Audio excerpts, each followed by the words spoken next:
Take an interesting position. I mean, take the fundraising point. You just opened a PAC with Dave McCormick, the Republican fellow senator from Pennsylvania, but of course a Republican. It's very unusual in this political climate. Yeah, I mean, what are you planning on using that joint PAC for? Why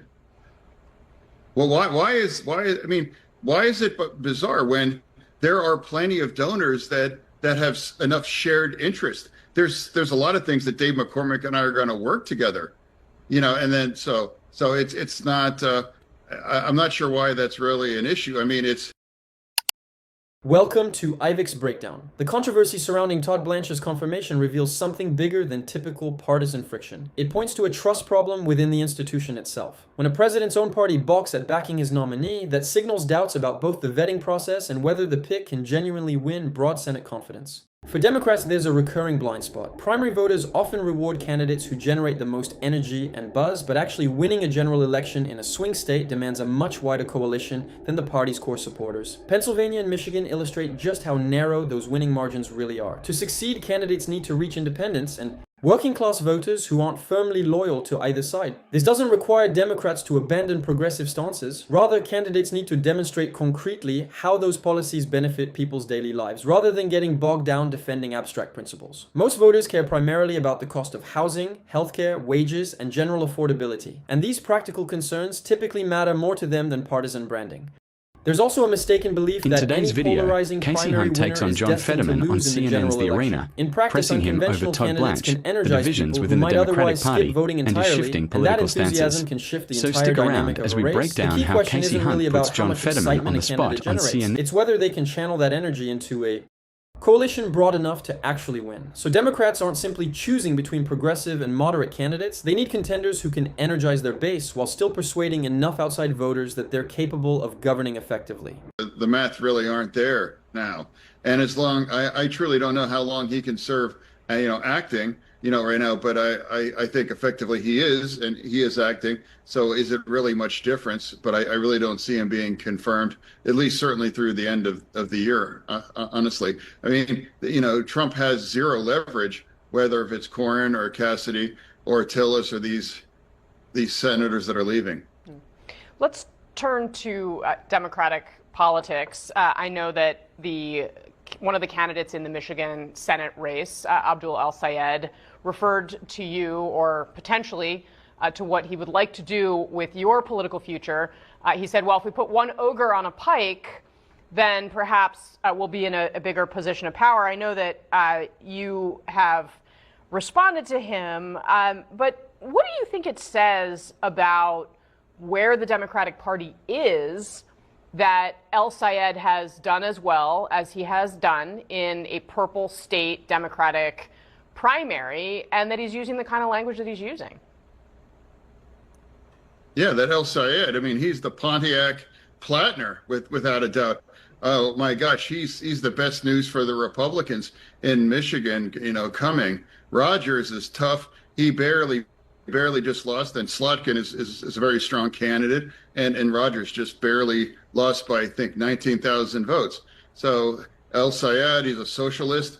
I mean, this guy's, campaigns with proud pro-Hamas kind of candidates, and people like Piker and others as well too. I mean, he can call me a name. I really don't care. But his views are garbage, and he is just going to put that seat in play. And the same kinds of team and the same people like Bernie Sanders and other ones, after they just blew up the Maine, race there by pushing P. Hustle in Maine. Now they're doing the same thing in Michigan. So hey, sit these out at this point, because I think the damage is already done, because I've seen the polls and El-Sayed seems to be up double digits. Yeah. And I think that's the third or fourth. And I've talked a number of times on this program about your own political intentions in terms of your political party, but I'm interested to know if you feel like you are vulnerable to a primary from the left in Pennsylvania when you're up for re-election. Well, yeah, obviously, anyone's, has the possible of a primary, but we haven't seen right now. And now, I mean, that's, 2028 is a long time away, but without a doubt, at least in Wisconsin, Crazy Pants is going to, win for governor for the Democratic side. El Sayed seems like he's going to win. And you look at the woman in Colorado or the ones in Maine, and, look the kinds of people that were willing to vote for a trash bag like Plattner now. So overall, without a doubt, the socialisms are really, it's their dancing days without a doubt. And now you have people, they're proud that are going to abolish the border, abolish prisons, abolish the Senate and the Pentagon. And I mean that's not slurs. That's their platform. That's the kinds of thing that these people are proud to run on and defend. You just ticked through quite a few people who defeated establishment or incumbent candidates from the left. I mean, again, directly, like, do you think you would lose a primary? I mean, that's a long time out. No, I mean, no, but what I'm saying, without a doubt, I'm never going to pander to the fringe or the crazies, in DSA. I'm a loyal Democrat. I vote the 92% line Democrat. But yes, without a doubt, I'm going to always proud and stand with Israel. And now I think it's always going to wrong to shut our government down. If we still try to do the same thing, I will be the only Democrat that will vote against that now too. So, don't claim it's a big tent party. If someone, that represents such a state like Pennsylvania, if voting 91% isn't good enough as a Democrat, then yeah, there will be some crazy pants that are going to maybe to try to primary me. But overall, look at the kind of people that are winning right now. And, Wisconsin, they just elected Johnson, and he ran and he reelected in my cycle in 2022. And now, Hong, I think her name Hong. Yeah, I mean, she's running away with it now. Yeah, and now that would put Wisconsin in play, gubernatorial, because her views are, they're bizarre even for at least left people. I know a lot of great progressives, in the Senate. These people would never even believe and have those kinds of views. The real issue here isn't really about whether one particular senator survives a primary challenge, it's about whether the party grasps what's actually motivating voters at this moment. Election results lately show that candidates running against the establishment can gain genuine traction when people feel alienated from conventional political leaders. And this trend shows up across the ideological spectrum, not just on one side. Still, it would be a mistake to assume every progressive challenger can't win. Voters generally aren't voting purely along ideological lines. What they care about is whether candidates truly understand the pressures of housing costs, healthcare, wages, taxes, and other everyday financial strains on families.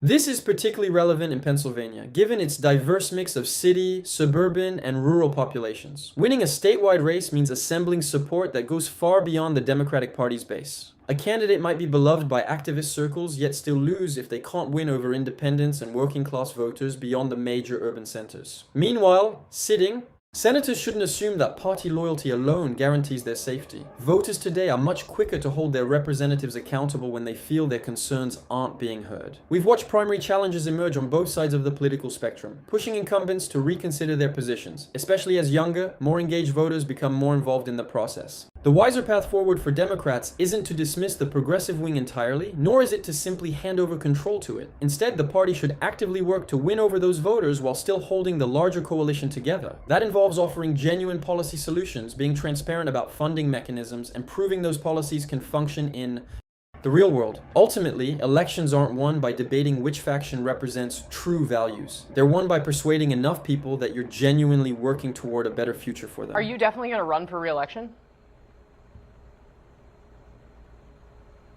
Yeah, I mean, I've already filed. I mean, I'm fundraising for it. I've already, if you look at my campaign, I've already, essentially announced that now. But it's like, why do people keep asking? Why aren't you get other senators on here and ask them too?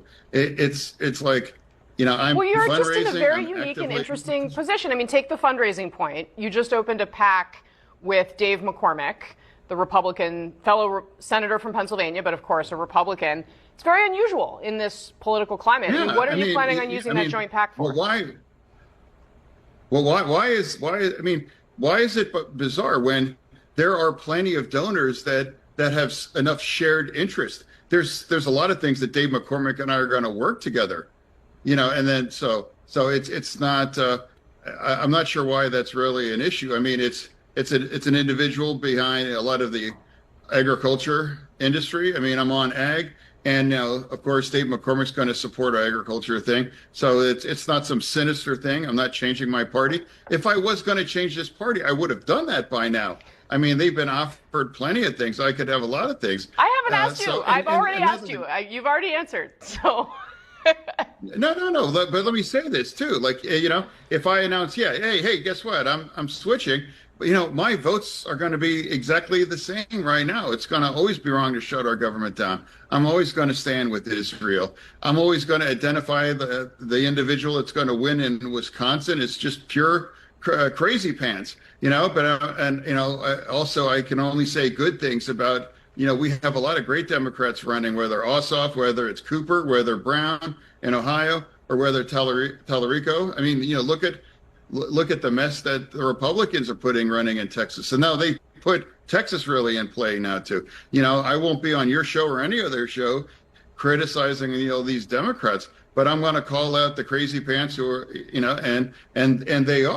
and they are going to hurt, our chances because remember, we need 4 seats. And now if El Sayed wins, and it seems that he will, that would make it much more difficult. After the crazies blew up everything by pushing a garbage candidate like What's notable here is just how much the landscape of political alliances, campaign fundraising, and party loyalty has evolved. Working across party lines isn't automatically problematic. Elected officials regularly collaborate on shared priorities like infrastructure, agriculture, veterans issues, and local economic growth. The real test is whether those collaborations produce actual results or simply serve as a public relations move. This carries extra weight in Pennsylvania, given its status as one of the nation's most closely watched swing states. Since voters there don't fit neatly into partisan boxes, candidates running statewide need to draw support from Democrats, Republicans, and independents alike, meaning politicians can't assume their base will automatically show up. There's a larger strategic challenge for Democrats as well. Flipping enough Senate seats to gain control means fielding candidates capable of expanding their coalition, not ones focused on alienating voters who don't already agree with them. Recent election patterns show that suburban moderates, working class voters, and younger voters don't all vote the same way. Their choices shift depending on the specific issue at hand. This is exactly where the debate over primary candidates becomes important. A candidate doesn't need to fully adopt every progressive position to still recognize the legitimate frustrations driving those voters. Concerns like healthcare affordability, housing costs, wages, and financial security resonate with voters regardless of where they fall on the ideological spectrum.